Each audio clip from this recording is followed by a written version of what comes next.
What's good? It's your boy No Excuse. I am in Mombasa. First time in Kenya. So just wanted to do a vlog, kind of like my initial time here. So it's very hot. It's very, very hot. Kind of temperature similar to Cartagena. It's been in the high 80s, low 90s, very humid. If there's no shade, you'll definitely be hot. So just keep that in mind if you like the hot weather. But since this is a beach town, which I plan to check out the beach while I'm here, you can definitely go to the beach to cool off. So initial impressions, and I'll try to make some videos and things of that nature. You'll see me post. But my initial impressions, the town just seems like, everyday people, out on the daily hustle, people walking around. You see a lot of vendors selling, things like fruits, vegetables, or little odds and ends on the street. People are very friendly. So far, most of my interactions with people, they do speak some English. So I haven't ran into people where they didn't know English. So that's a positive as well. One thing I've noticed too, I started off to buy small groceries, so I could just kind of, cook some of the things I like while I'm trying to figure out, places I would want to eat at and so forth. And what I've noticed is with the transportation and going to the supermarket, it's very, very affordable. It's very inexpensive compared to other countries I've been to in Africa, and then also in Latin America. So Kenya, at least for Mombasa, things are pretty cheap, on the American budget.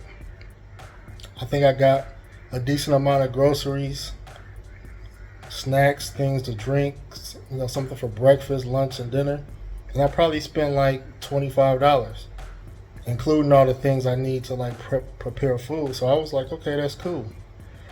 The Airbnb I'm in now, I got it kind of last minute. I really don't want to do a tour because I usually tour Airbnbs that I really want to either highly recommend, but this is more like a budget Airbnb. I got it last minute, and there just wasn't a lot of options. But the location was, the location is good. The reviews was decent, so I booked it. But it's a modest place.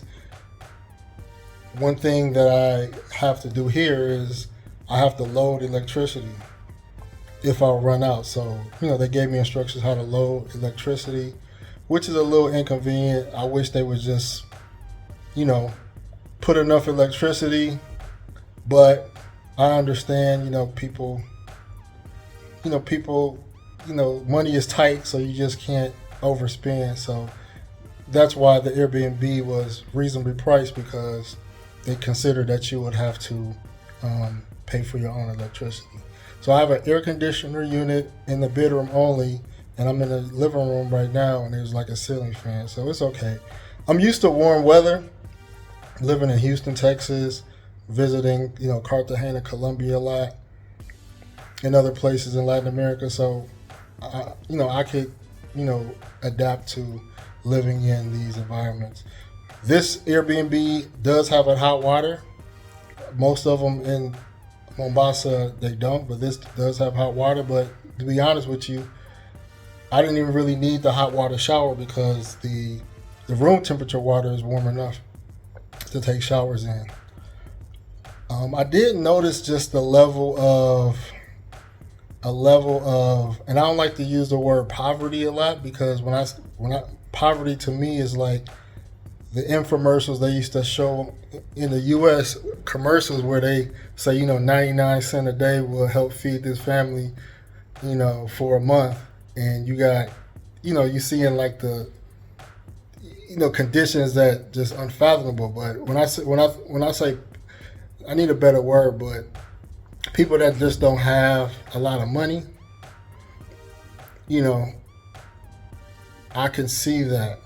For example, I I was sitting outside the Airbnb waiting for a taxi, and I noticed like some children, walking to and from school, and I couldn't help but notice this young boy with like, they were, a lot of kids, especially in like, lower economic countries, they wear cheap shoes, which typically could be made of rubber, slip-ons. We would kind of look at them as like, kind of like a knockoff version of like Crocs. But anyway, I've been to a lot of these countries where they have these type of shoes in like a big basket, and they're pretty cheap, maybe like $1, 50 cents, 25 cents, depending on where you at. So this little boy, he had on these shoes, which are like cheap. To me they virtually like free. It was like cracked, and it was like split in half. So he was basically walking in some like busted shoes, and I was just like, in my head, I'm like, this is like one of the cheap things you could buy as far as clothing, because the material is so cheap. And it's just like, why does he even have to have these busted shoes on? And before I can even think about it, he was already out my sight, because I definitely would have been, I definitely wanted to do something in that moment, but I was just processing like that. And you see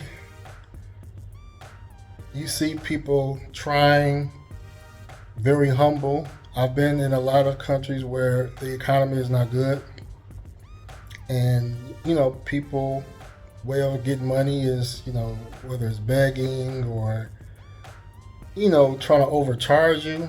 And what makes me, realize that, Kenyan people are very humble, because you don't see that. You don't see that. Now, it would be nice if someone wanted to be generous and offer things, but they don't. They accept. They accept their reality. They don't. I haven't experienced it yet, but for the most part, they don't try to haggle or get over on foreigners. I haven't got that feeling. They're very nice.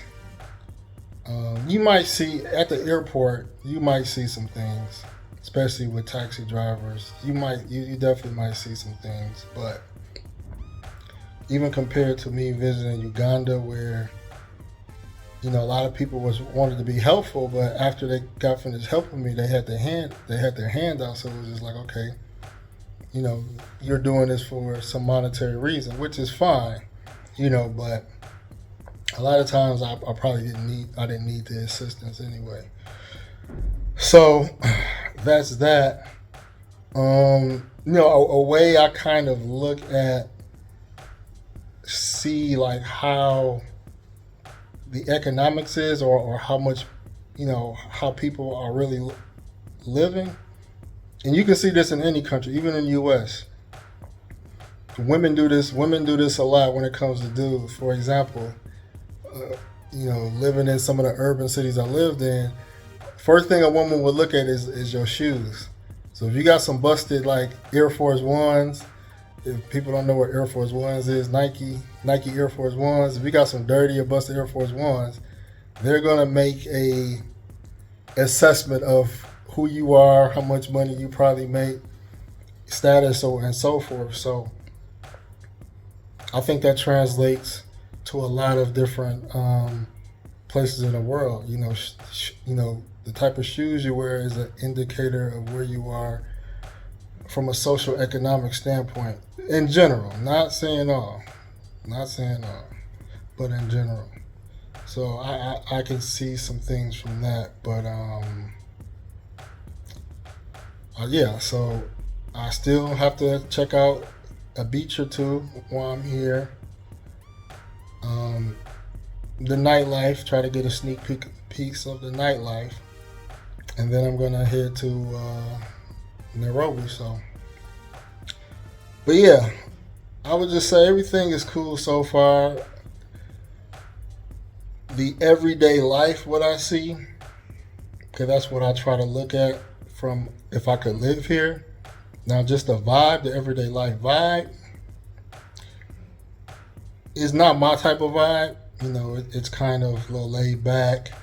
Mombasa does have a pretty large population, um, but the vibe, just the everyday living vibe, it wouldn't be for me, especially with the weather. Now, the cost of living is definitely doable, but the deal breaker for everyday living would be the weather and just the vibe. Because when you have, even though it's cheap, when you factor in paying for like air conditioning, if you're renting or owning something here, your utility bill could be kind of pricey. So that's that. Now, if I like the beach vibe, if I like the nightlife vibe, then I could say, okay, definitely a place to visit. Maybe not to live, but to visit. But only thing I could kind of, just from my travel experience and just knowing what I like and don't like, I could just sense like living here vibe wouldn't be for me. So, but yeah, there's a lot more I could probably say, but just stay tuned. Peace out.